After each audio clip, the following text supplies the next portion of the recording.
Bom dia, hoje quarta-feira, 10 de junho de 2020, estamos avançando. Recebi agora há pouco um interessante e-mail de um amigo que me faz uma pergunta muito curiosa. Ele diz: professor, se um peido, que é infinitamente mais denso do que um vírus, atravessa uma primeira máscara popularmente conhecida por cueca e uma segunda máscara popularmente conhecida por calça e acaba empesteando o elevador, por que uma máscara impediria um vírus? Pois é, eu não sou especialista no tema, não saberia responder, mas a pergunta se justifica porque o plenário da Câmara dos Deputados aprovou ontem, terça-feira, dia 9, o substitutivo do Senado para o projeto de lei 1562/20 do deputado Pedro Lucas Fernandes, do PTB do Maranhão, que obriga a população a usar máscaras de proteção facial em ruas, espaços privados e acesso público, como shoppings e no transporte público, enquanto durar o estado de calamidade pública decorrente da pandemia de Covid-19. A matéria será enviada à sanção. Uma das novidades do substitutivo do Senado é a obrigatoriedade de órgãos e entidades públicas, concessionárias de serviços públicos e o setor privado de bens e serviços adotarem medidas de higienização em locais de circulação de pessoas e no interior de veículos, oferecendo álcool em gel aos usuários. O texto prevê multa a ser regulamentada pelo Poder Executivo de cada ente federado, caso o estabelecimento não colocar à disposição do público álcool em gel a 70% em locais próximos às suas entradas, elevadores e escadas rolantes. Lá pelas tantas, o texto diz o seguinte: quem descumprir a norma estará sujeito a multa a ser defendida pelo ente federado, mas o texto prevê como circunstâncias agravantes a reincidência ou cometer a infração em ambiente fechado. Bem, como nós temos notado, a Organização Mundial de Saúde, que está mais atrapalhada que os três patetas, amanhã depois pode dizer o seguinte: o estudo revelou que as máscaras, além de ineficazes, são ainda prejudiciais à saúde do usuário, porque não permitem a, evaporação de alguns gases nocivos à própria saúde, como o gás carbono, um gás carbônico. E aí, meus amigos, é possível que a OMS amanhã depois diga que tudo que foi dito, falado sobre a máscara foi feito meio que a toque de caixa? Não, certamente não, porque o uso de máscaras envolve uma nova indústria em ascensão e possibilidades de secretarias e governos faturarem milhões e milhões e milhões e milhões. Sem falar na indústria da multa. Bolsonaro andou proibindo, andou dificultando a vida da indústria da multa logo no começo do seu governo, proibindo multas arbitrárias de trânsito, como os indefectíveis pardaizinhos, mas eles voltam à carga. Agora querem multar o cidadão por outras modalidades. Está sem máscara? Multa nele. Pois é, formas de arrecadação que os estados não querem abrir mão. Amanhã depois, eles serão permitidos a entrar na sua casa, na sua humilde casa, para ver se estão lá todos de máscara. O mais interessante é que isso não diz respeito, por exemplo, aos morros, onde o Estado não chega. Lá quem manda é a bandidagem mesmo.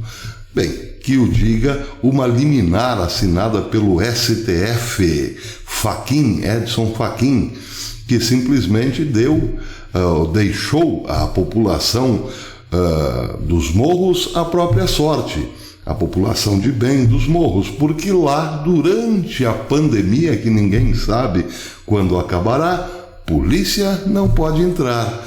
O pacato cidadão que lá vive, honestamente, que se vire se sua casa for invadida por bandidos. Mas pior de tudo é que, ao proibir a polícia de entrar nos morros, deu vida fácil ao mundo do crime, e este imediatamente, ligado ao âmbito cultural da música funk, pôs para funcionar a indústria do divertimento. Final de semana, centenas e milhares de pessoas pularam a noite de sábado inteira até o amanhecer do dia, sem a mínima preocupação das tais máscaras. E daí, qual é o problema? Aquele é um mundo à parte. Se alguém lá do morro se contaminar, fiquem tranquilos, isso é com eles, né?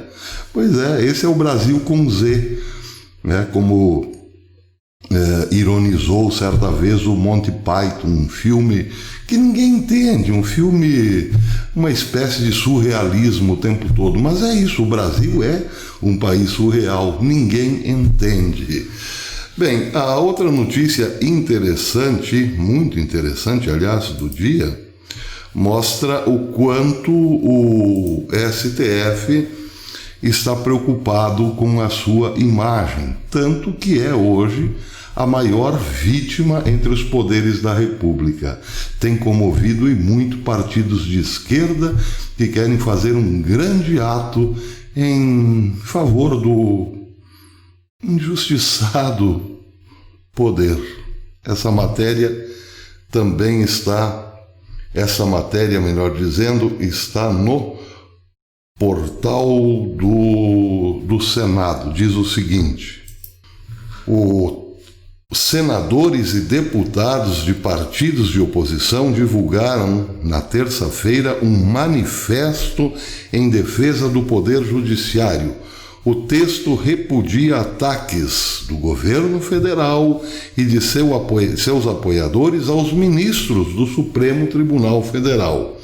O manifesto condena os, entre aspas, flertes autoritários do Executivo e a pressuposição de superioridade adotada na crítica aos outros poderes. Também ressalta que a ideia de uma autoridade individual, acima de todas as outras, agindo como moderador, deve ser rejeitada. Abre aspas. A concentração de todos os poderes nas mãos de uma só pessoa, felizmente, foi vencida há séculos, superando-se a fase em que alguém poderia dizer: o Estado sou eu. São tempos dos quais não se deve ter saudades, diz o texto. Ora, ora, ora. A nossa Constituição, que é bastante tímida em relação a isso, diz apenas que os três poderes devem respeitar os seus limites próprios, mas viverem em harmonia, conviverem em harmonia. Só que não diz nada sobre a possibilidade de um desses poderes usurpar as prerrogativas de outros. Não fala nada. Deveria dizer, olha, quando um supera a sua competência e entra na seara do outro, é preciso um poder moderador, um poder corregedor que diga: opa, aqui tem que mudar a história. Não, isso ninguém quer, vamos ficar assim. A Constituição não fala nada, então, bem, deixa o barco andar. Só que o barco está andando na direção de uma ditadura do STF. Só que esse mesmo STF que tem imposto coisas arbitrárias, leis arbitrárias, ordens arbitrárias, ele próprio está se fazendo de vítima por conta de críticas. Tornou-se um poder tão quase que sobrenatural, tão religioso, que não pode sequer ser criticado. Agora, No caso desta nota, ela se torna bastante ofensiva à nossa inteligência porque diz o seguinte: o manifesto condena os flertes autoritários do Executivo. Mas o que o Executivo tem feito de autoritário? Briguinha com repórteres? Isso é autoritarismo? Não, isso é uma forma particular de expressão, mas é o máximo que esse governo chega em termos de autoritarismo. Talvez agora chega, porra, sugira um tanto uma posição autoritária, mas são palavras que o vento leva, apenas isso. Agora, o STF, vejam só pelas manchetes dos últimos meses para termos uma ideia do que de fato é um autoritarismo. Vou pegar só manchetes dos últimos meses, últimos 6 meses, um pouco mais. Vou começar de baixo para cima, só as manchetes. Ex-integrante da Lava Jato processado por críticas ao STF. Essa matéria dizia respeito ao pedido que o Conselho Nacional do Ministério Público fez no dia 13, isso foi no mês de setembro de 2019, para abrir um procedimento administrativo disciplinar contra o procurador da República, Diogo Castor. Ele era ex-membro da Força Tarefa da Lava Jato do Paraná. Foi alvo de ação por causa de artigo em que usou o termo turma do abafa, numa aparente referência à segunda turma do Supremo Tribunal Federal. Turma do abafa, pronto, tem que ser processado, porque isso é um sacrilégio contra esse poder religioso. Vejam outra matéria, estou de baixo para cima, das mais antigas para as mais novas. Ministro do STF arquiva inquérito contra Calheiros e Barbalho. Decisão do STF já libertou 618 menores infratores no Rio de Janeiro. Isso é do dia 16/9 de 2019. Maioria do STF apoia a tese que pode anular sentenças da Lava Jato. Procuradores denunciam ação ilegal do STF contra Janot. STF revoga a prisão de ex-gerente da Petrobras. Decisão do STF pode beneficiar até 193 mil condenados. Isso é do dia 14 de outubro de 2019. Relator do STF vota contra a prisão em segunda instância. STF derruba sigilo de gastos do presidente com cartão corporativo. Após a decisão do STF, Lula deixa prisão em Curitiba. Eduardo Azeredo recebe alvará de soltura graças ao STF. STF intima jornalista a depor em inquérito sigiloso. Essa matéria é bastante conhecida. Trata-se do jornalista Alan dos Santos, o fundador do Terça Livre. Ele foi intimado no dia 27 a depor pelo Supremo Tribunal Federal em inquérito sigiloso. Isso é matéria de janeiro de 2020. Em mensagem no Twitter, Alan dos Santos afirmou que foi intimado para depor em um inquérito sem saber nada sobre o próprio inquérito. E assim nós vamos. Outras matérias, outras notícias, ou melhor, outras manchetes. STF pede explicações a Weintraub sobre maconha em universidades. Empresários pró-Bolsonaro na mira de inquérito sigiloso do STF. STF suspende dívida de São Paulo em meio à pandemia. Ministro do STF encaminha pedido de afastamento de Bolsonaro à PGR. STF proíbe que Bolsonaro faça campanha contra isolamento. Governadores e prefeitos são responsáveis por isolamento, diz STF, tirando todo o poder do executivo em relação ao problema. STF proíbe governador de bloquear respiradores STF proíbe governo federal, bloquear respiradores comprados pelo Maranhão. STF dá 5 dias para governo informar sobre combate ao coronavírus.